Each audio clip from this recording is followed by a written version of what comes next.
Welcome to another edition of Entrepreneurs, Inspiring Entrepreneurs. We've got two of them with us today, so double helpings. We've first of all got Gini Dietrich, who's joining us from the States. And Gini is the author of SpinSucks and the founder of the agency Dietrich. So welcome, Gini. Thank you. And as Paul said earlier, happy birthday for the other day. Thank you. Thank you. I'm glad you're joining us without a hangover. Yes, I'm too old now. I understand how I limit my alcohol consumption so I'm not hungover. And the other guest we have with us today is Paul Sutton from the newly formed business, very, very new indeed, actually. The last month? The last month. as an independent consultant. So, Paul, you've still got some hair left, even after a month of being independent. Give him a year. Yeah, I've got hair, but it's very grey. It's going grey by the day, believe me. So, what we're going to talk about today is the difference between being an independent consultant and whether that is the way forward and the best way for clients, or whether the agency style still works. I'm really interested in this, not particularly from the digital social media agency, but from your businesses in general, because a lot of what I see is businesses are really struggling with this, what's becoming quite old-fashioned hierarchical way of looking at things, where you have a manager, an account manager, and you have specialist subjects with people who are in their little silos. Mm-hmm. And not really getting together and perhaps doing a better job for a client.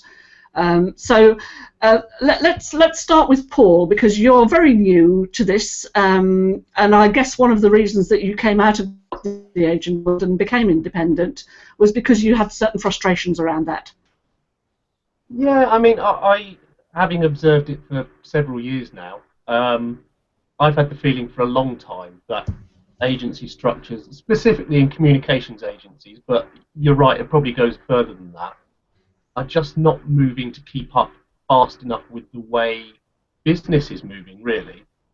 And I think a lot of communications agencies still recruit for roles rather than skills. Gini, your agency may be different in this, but I think certainly what I've seen in this country anyway, you still recruit for account directors and account managers and account executives, but agencies aren't structured to pull in specific individuals from specific teams with specific skills, and I think that's a real threat. I have two perspectives on this. One is my own agency, of course, because we don't, we're not structured that way. Yeah. And I have a TV journalist here. I have a couple of other print journalists, only one traditional PR person, and I have an operations person. So we've structured it around skills, not roles. But that said, the big agencies, especially those that are headquartered here in Chicago, we've noticed a trend where they've brought in a specific person who has a big name.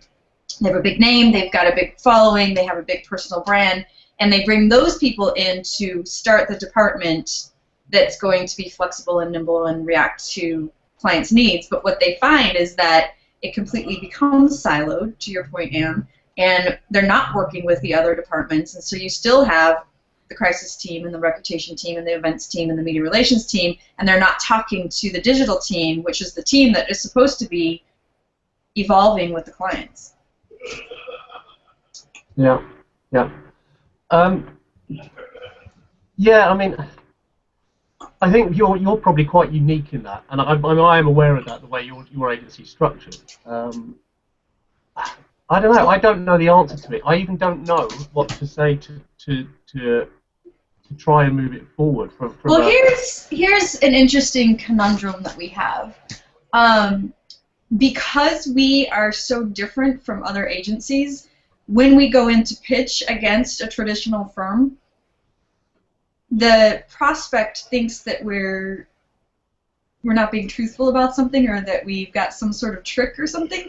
So I was in a meeting yesterday, and the chief marketing officer said to me, he finally was like, I have to ask you. He said, you sound so much different from your competitors that I don't know if you're trying to pull one over on me. And I was like, I'm not.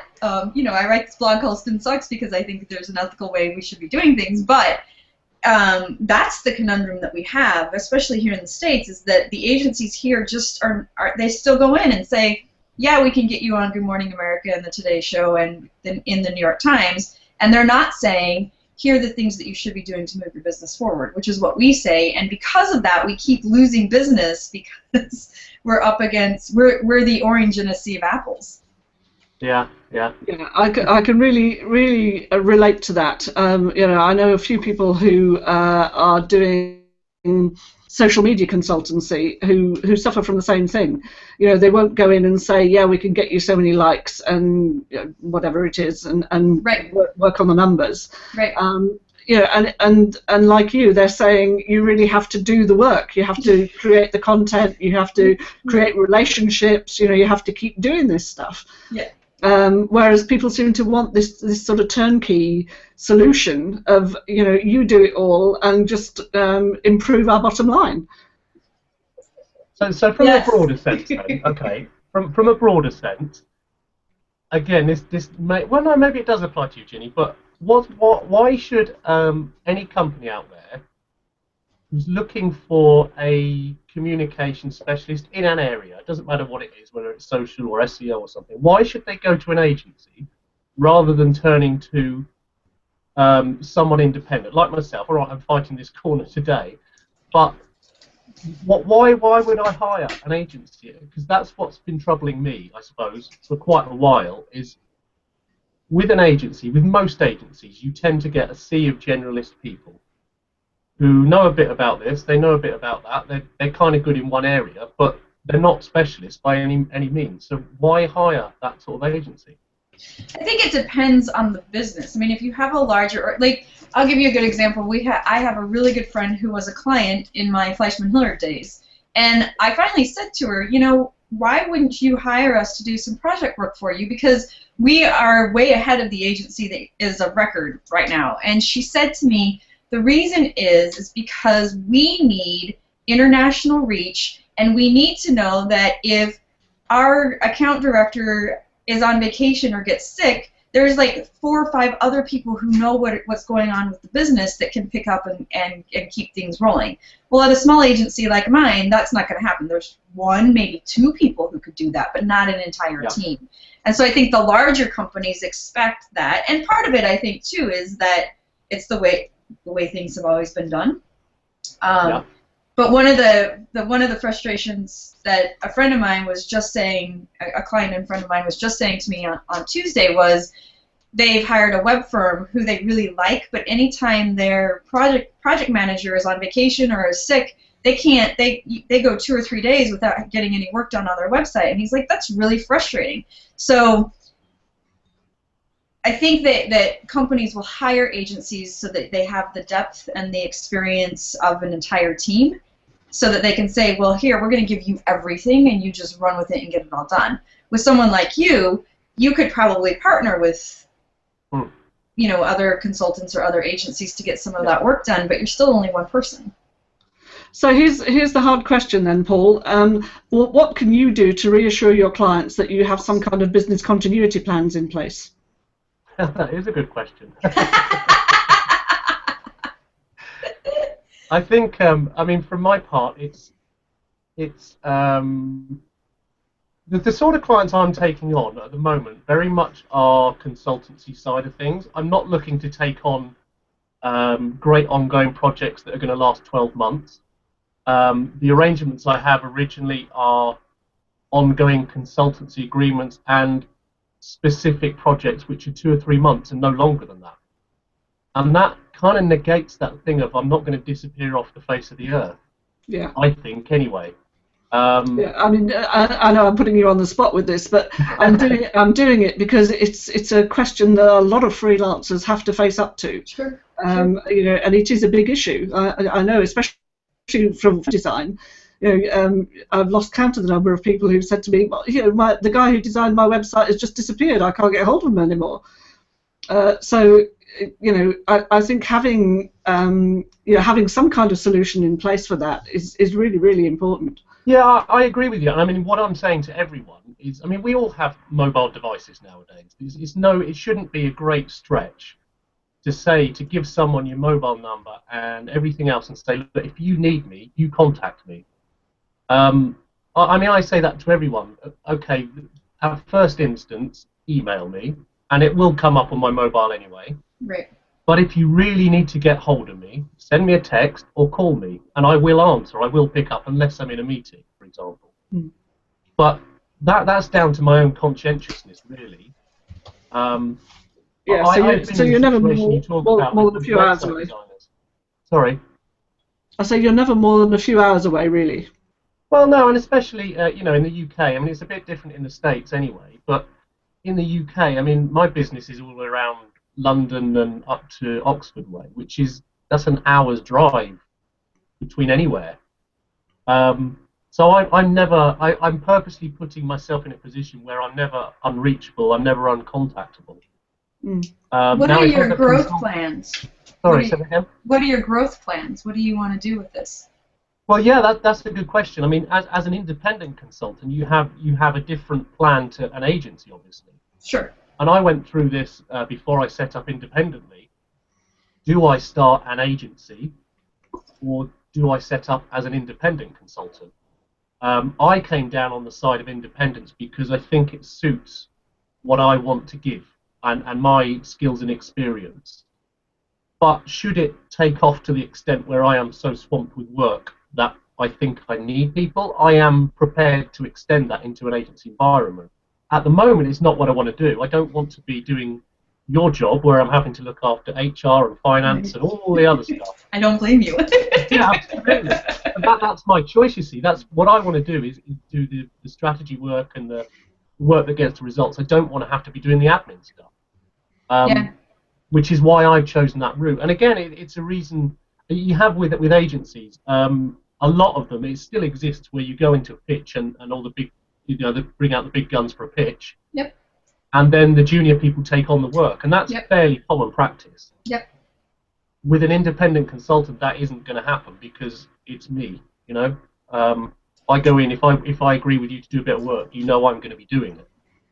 Which is and I think that's your advantage for sure. Is you're experienced, you have a lot of wisdom and expertise that help a client, so they say, well, wow, I'm getting Paul. Where I don't have that advantage because, I still go in and I pitch business and I still work on the strategy side, but I'm not the one that's going to execute at all. So it's up to me to make sure that my team is trained properly, that I'm communicating to them what I promised to the client in the new business meeting, that the process is in place to make sure that everything works well, and that's really hard work, and it's not work that you particularly enjoy because that's not why you went into your career. That's not that's not what you do. Yeah. That's the dilemma faced by everyone who grows a business. I actually had an advisor say, "Oh, sorry, Ann." I was just saying, very few people go into business to actually run a business. Correct, that's true. Right? They go in to do the stuff they like to do, don't they? That they love to do, and they see a different way of doing things. You're absolutely right. Yeah. So here's a question for both of you. Have you ever been in a situation where you have gone into a pitch or you've won a pitch by taking along some other freelancers or independent people as part of your team, sure, and then had to guarantee their work? So you're invoicing the client, and the client comes back and says, I'm not paying for that work because that person didn't do a good job. Yep. Contracted them to do the work. We're getting into very murky waters now, but I think it would just be useful to some of the people listening to this to know if you've come across that and how you've dealt with it. We actually dealt with it about 2 years ago. We hired somebody for her media relations experience. She was really, really talented in media relations, but for some reason she just didn't click with the client, and she couldn't get her brain wrapped around what they did or how they did it. It's not a complicated business, but I think she just wasn't interested. So she started lying and making up results, which, as you know, is pretty easy to prove that that's not true. And so the client came and said, I don't think that these reports are correct. And I had to dig into it. And so I actually had to let her go. But you're right. I had already paid for some of her time, and then discovered that she was making this up. So, I mean, it's an expensive business lesson, and you learn some of those things by paying some money. Business is not fun sometimes. Which is exactly why I'm looking forward to doing what I'm doing and not doing what you're doing. Well, I'll tell you, Paul, I mean, it's interesting because we've gone back and forth. Our model is virtual, so I have people spread across North America. I mean, I have people in Canada, and then I have people all across the U.S. And because of that, I have to incorporate in every state, which from a tax liability position is a big pain in the butt. I'm also, because we don't have nationalized healthcare yet, I have to pay for all their benefits, and it's expensive. I mean, it's certainly not as expensive as having brick and mortar where we go to the office every day, but it's still really expensive, and you have to offer different perks and those kinds of things. And we've really, my CFO and I have really gone back and forth on, should we just hire freelancers and keep them in that freelance mode? They're still with us 40 hours a week and considered full-time, and they can't work with other clients or organizations, but should we put that model into place versus a full-time employee? We've gone back and forth on that. I'll tell you one thing I'm finding, again, and this is UK-based, obviously, but I've spoken to a number of agencies in the last 2 or 3 weeks who are not employing, this is in the digital area, but are not employing now senior digital people. Even though it might be an agency of, say, 40 people, they are taking a decision that they would rather have access to an independent, a consultant, not necessarily me, but a consultant who can come in, advise their clients' strategies, pitch with them, just help without having to have someone on the payroll. Yeah. It's going to cost them a lot of money. Right. And the reason I think that's happening is, from what I can gather, is that there are a lot of people out there, like you say, who are not particularly great at what they say they can do. And they've been burned, so they're saying, okay, well, we don't want someone anymore. What we're going to do is hire in the skill when we need it. And I do wonder whether that'll leach through into other areas in time as well. I don't know if you've got any experience in that. We haven't really seen that. Yeah. That's interesting, though. Yeah, I was surprised. I've been surprised by that, but yeah, it's definitely the case from the agencies I've spoken to, anyway. Interesting. Now you have my wheels turning. I was going to say, it looks as though that's such a train of thought there. Yeah. So, Gini, have you found a difference in the nature of the work coming to you over the last 6-12 months? In terms of, for example, what I've kind of seen and witnessed is more and more projects. So whereas you used to get a lot of retained work, it seems to be going more and more towards projects, probably as a result of the economy and the global economy and everything that's happened there. But it seems to be more 3-6 months projects that I've seen anyway, which was another reason of me thinking, okay, well, you know what, there is room for a lot of independent people. Right. We saw that last year. This year, for some reason, we've just won our 3rd multi-year retainer client this year. So we now have 3 new clients that are between 3 and 5 years each, which is fantastic. So, from a cash flow perspective, it takes a lot of pressure. I mean, of course, we still have to perform and all that, but it takes a lot of pressure off versus trying to build and maintain payroll on projects, which you have the advantage there, too, where you don't have to make payroll. So, but on the flip side of that, you also have to keep chasing new business to replace when the projects are finished, and that's stressful, too. Sure, yeah, I can see that happening. I think the disadvantage, I suppose, from your end is like you say, it's the cash flow thing and the fact that with an agency full of people, how you cope with that. If it sounds like you're coming out of it at your end, but how other agencies are coping with this, where there's a lot of project work going on, and yet you've still got to pay the same people week in, week out, or month in, month out. Yep. I don't. Again, it would make me nervous as an agency boss if that was the case. Yeah, last year was not fun. Yeah. At all. Okay. So, Gini, you mentioned a little earlier about having a virtual team spread all across the States and North America. How do you go about spotting the right talent in those circumstances? It's funny. We tend to interview people who are big community members on SpinSucks. So they comment on the blog, they share the blog, they participate in the conversation there. And so then when we have a job opening, those people, of course, are the first ones to apply. And I don't think we've hired anyone in the last 3 years who has not been a SpinSucks reader. That's really interesting. Yeah. That's a great way to go about figuring out exactly how people behave. Well, yeah, I mean, you certainly don't know them as well as you would if they're in person, but you get to know a person fairly well online. And then when we do the interview, we do the first few interviews via Skype or Google Hangout, and then I fly them either here to Chicago or I go to them to do in-person interviews. So we still get that in person a little bit. Yeah. So, Paul, do you have any plans afoot to set up something similar so that you can build up a whole team of associates that you can call on? Not as such, no. Like I said earlier, I think there is always that option should I want to do that at some stage in the future. I mean, what I have done, or what I am currently doing, is surrounding myself with people who are skilled in certain areas. As I say, going back to this skills versus roles thing. So I know some fantastic, talented graphic designers, web designers, SEO specialists, all of the different disciplines that I am not a specialist in. So if a project should come in, and in fact one's just come in this week that I'm talking to a couple of people about, I can pull on those different people and we can come together to form a team.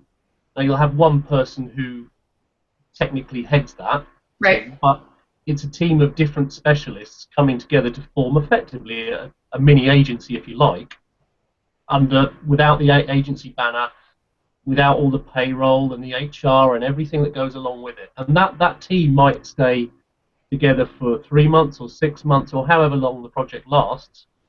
But after that, we go our own separate ways until there's another project. But that's the way I'm building it at the moment. It's so that I'm not just Paul Sutton and that's what you get, because you do get more than that. So what is your skill set that you're selling versus the others? So me personally, I'm selling myself as a social media consultant, a strategic consultant, and a trainer as well, because that's an area, again, I'm seeing lots and lots of demand for training. Yeah. We had a statistic in the UK going back, I think it was October time.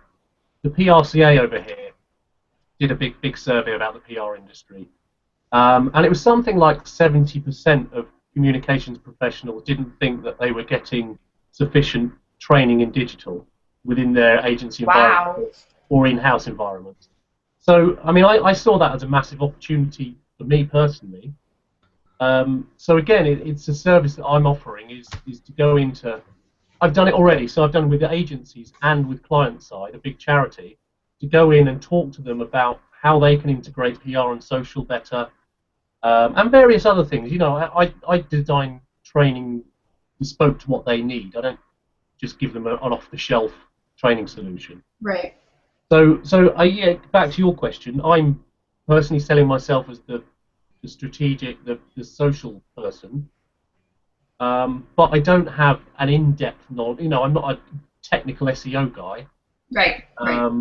I can build a website, but I'm not a web builder. So, I pull on all those departments if I need it. Yeah. So can I ask you both how you see the social media world maturing, if you like? I've seen a lot of discussion around it earlier this year. Not just about Facebook and algorithms and all that kind of stuff, but people seemingly finally getting that it's all about building relationships. I think that's optimistic. No, I do. I have to say I agree. Okay, well, I guess that tells me everything I need to know. I think in our bubble, in our industry, we for sure see that, but out there, like in the real world, people are still using it as a sales tool. You know, they're still pumping their content out and saying, "Buy me, buy me, buy me," and it's really. And what about this whole thing that's growing up around social selling? What's your take on that? Is it just selling by any other word, or is it just taking the relationship building and saying, you know, the result of that is that you may make a sale, but you have to do all that work first? To me, that's the case. Yeah. Yeah. I think so. Like Ginny said, the whole sale thing just doesn't work. I mean, no matter what anyone says, there are ways of doing it, but it's not built for that. That's not what really happens out there. Right. I think social selling as a concept is important, but as long as you view it in the right way, it's not a short-term make a sale from social type situation. It's going to take time to do that, and that comes through, like you say, through building relationships with people. I mean, I even go using myself as an example here. So I've been in and around social for 6-7 years now, and the last sort of 5 years I've been blogging a lot, commenting on blogs, doing speaker slots, all the stuff you do. And it's only now that I'm really seeing any return on that, because now I'm set up as an independent consultant, and my work is coming through all of those people who I've you know got to know. If I didn't know them, I wouldn't have any relationships with. You're right. So if you call that social selling, I don't know if you do, but it's an example of how social does pay off, but it's the long burn game. It's not a quick hit, I don't think. Well, I have a really good example where with a client that I kind of fought them on this, and he was like, let's just test it and see. They wanted to use Pinterest to see if it would drive some free trials. They have an e-commerce software as a service. And I said, well, I just don't think, you know, your decision makers aren't there on Pinterest. I just don't think it's good. And he said, but the end user, even though they don't sell to the end user who are teachers, the teachers are there. So he was like, let's just try it. I mean, there's no risk in trying Pinterest, right? This was last June. So at the beginning of June, we did a 30-day test. And I'll be damned if it didn't drive about $50,000 in new business for that. I mean, so if you're really strategic about it and smart, you know, and say, well, yeah, I mean, teachers are not the ones who are going to buy, but they're the ones who use the product. So if we go to where they're hanging out and we start engaging them, then eventually what happened is they started saying to their principals and superintendents, buy this product for us, and that was what was driving sales. So I think there are opportunities like that as well that we tend to overlook, because I think we all get in our own bubbles too a little bit. Yeah, like you say, that's the strategic use of it, though, isn't it? That's right. Just being absolutely. smart. Yeah. Yeah, I heard a great thing just this morning. Actually, someone was talking, was giving a presentation about Facebook, and she was showing the audience how when she put something frivolous, someone was, they said, you know, when I put silly stuff on my Facebook page, I get lots of engagement, but when I put business stuff on, I don't. Right. So what do I do about that? And the woman who was doing the presentation showed them how you can use the momentum from the engagement with the silly stuff to then, you know, bring new content in and use the Facebook algorithms to get those posts boosted and get more engagement on those as well. Yeah. Which I think is, you know, a lot of people don't realise that it has to be this mix of stuff. Well, I think it's intuitive, because especially if you've been in business for 15 years or more, you're accustomed to, this is the way we do business, and we're very messaged, and we're on message, and we all say the same thing, and oh my gosh, it's business is over here and personal is over here, and so it's very uncomfortable for people to mix the two. Mm-hmm. And I get made fun of all the time because of my Facebook page. My Facebook page is, I don't even have, Paul teases me all the time, I don't have to post for days, and my Facebook page is still out of control because people are posting there. But it's because I've mixed that piece in there. So when I add the business in, to your point, Anne, it just starts to drive all that engagement, because I post things like, how many gallons of milk do you drink in a week? And I get 600 comments. Like, really? But it drives you nuts. If you're friends with Gini on Facebook, it does drive you mental. Oh, yeah. On my birthday, it was insane. I couldn't even open Facebook. I was like, this is ridiculous. It was just like, yeah. But I think that that's what we forget is Facebook in particular is sort of like the water cooler that we replace, right? Now that so many of us are freelancers or are working virtually, so we don't have that kitchen area or the break room where we all get to congregate during the day and, you know, talk about what was on TV or last night or anything like that. So Facebook has become that for many of us. And well, hey, you know, it's social. It's social media, you know, and I think that's the bit that does get social. Yes. Yeah, you know, yes. People fix on the media and the marketing, and they forget about the rest. Correct. Yes. Yes. Yeah, really interesting stuff. Okay, guys. So we're kind of looking at how agencies might possibly change slightly in the way that they approach hiring people. Well, yeah, I don't think they will, though. This is the point. You don't think they will? What's what's going to drive it, though, Paul, is when the client gets more savvy about about exactly what it is that they want. Right. And I guess, you know, the ones that are saying, you know, we just want someone to take care of it for us, we don't really want to get involved, you know, they're always going to go down the traditional route, aren't they? Yeah, yeah. But the clients are getting more and more savvy, aren't they? Yeah. Some, for sure. And it definitely depends. I mean, you have the big consumer businesses like Procter & Gamble who require that of their agencies. Yeah. They require the flexibility and the nimbleness and all that. But then you have the guy down the street who manufactures products for craft or for the grocery store, and he doesn't know which end is up. So I think you have a big variance out there. Yeah. But on the other hand, does the Procter & Gamble stuff and the Coca-Colas and all the other people in the world with those really big brands, are they actually getting the engagement that they want? Because all the stuff I'm reading is that it's just not working. It's not happening because they haven't got that personal touch. Yeah, and I think it's really hard with a huge brand. I mean, how many Facebook fans does Coke have? Millions. So to provide that personal touch is pretty difficult at that level. Well, they've kind of abandoned the whole idea of it, though, haven't they? Of course, yeah. So I guess what I'm saying is that you know, perhaps the conclusion of our discussion is that the clients will become more savvy, and even the bigger ones eventually will have to think of a different way of doing things. I think we saw this in like 99, 2000, before 9/11 happened here in the U.S.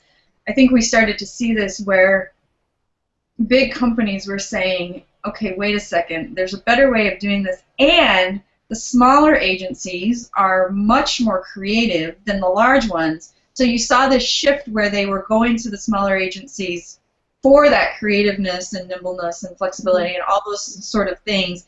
And then we had 9/11 hit, and then we had the Great Recession. And now organizations are just starting to come out and feel comfortable again, and I think we're going to see that shift again, where they sort of just say to the large agencies, yeah, you can continue to be our agency of record, but we're going to hire these other 4 agencies or freelancer conglomerations like Paul's creating, to handle some of this other stuff, because we need like Oreo, we need people to be really smart and fast on their feet. So when the lights go out at the Superdome for the Super Bowl, you can react really quickly. Big agencies can't react that quickly because they also have bureaucracy and red tape and all that kind of stuff. So what we're suggesting then, I guess, is that it's not going to be either or, not agency or freelancer, but perhaps and. I think so. Yeah, I think that's reasonable. I think certainly in the UK, I know that the freelance space, freelancers in general, is growing rapidly. Lots of people starting to move that way. So there obviously is demand for those sorts of people and that sort of service that's been offered. But yeah, I mean, it's not a case that agencies are just going to die out. That's not the case at all. I think they just need to maybe adapt a bit quicker. Yeah. You know, taking on Gini's model, not many agencies are going to do this. The whole virtual thing is, I think you're probably the only agency I know that's pulled it off. Yeah. And the whole thing about hiring for skills is the important thing for me. If agencies start doing that, then there's not even a conversation to be had. I don't think it's a slow thing to turn an agency for hiring for roles into hiring for skills, I think. Okay. What's interesting you say that, and I'll just leave this one little thought, is, it's been 10 years since I've worked for a large agency, but when I was there, it was funny the way that people were perceived if they had a specific skill set and were hired for that, like a really good writer or a really good media relations person. In the agency, they were viewed sort of as the outsider because they didn't get to work directly with clients, and they had to sit in their little corner and do their work, and they didn't get to interact, and that's how they were viewed. And so, changing the culture is important as well. It's not just evolving the structure, but it's the culture too. Yeah, I would agree with that. Yeah. So, any plans for SpinSucks to come to the UK, Gini? I thought I was going to get there in June, but I'm not. Someday. I'll get there. Maybe next year. Good. Okay. Well, thank you both for joining us. I'm sure we'll talk again. We'll certainly carry on the conversation online. So wish you all the very best. And Paul, I'm sure that you're going to be doing great things. You're certainly going to be entertaining us on Facebook with your shirts, if nothing else. With his I'm wearing a fairly tame shirt. It is fairly tame for you today. But I'm really enjoying your blog and hearing about your journey into the freelance world. So I'm sure that people will really engage that and get to know what it's like from the inside. Thank you. So thanks very much for joining us, and I'm sure we'll talk to you both again. Thanks, Anne. Bye, Anne. Okay. Bye for now.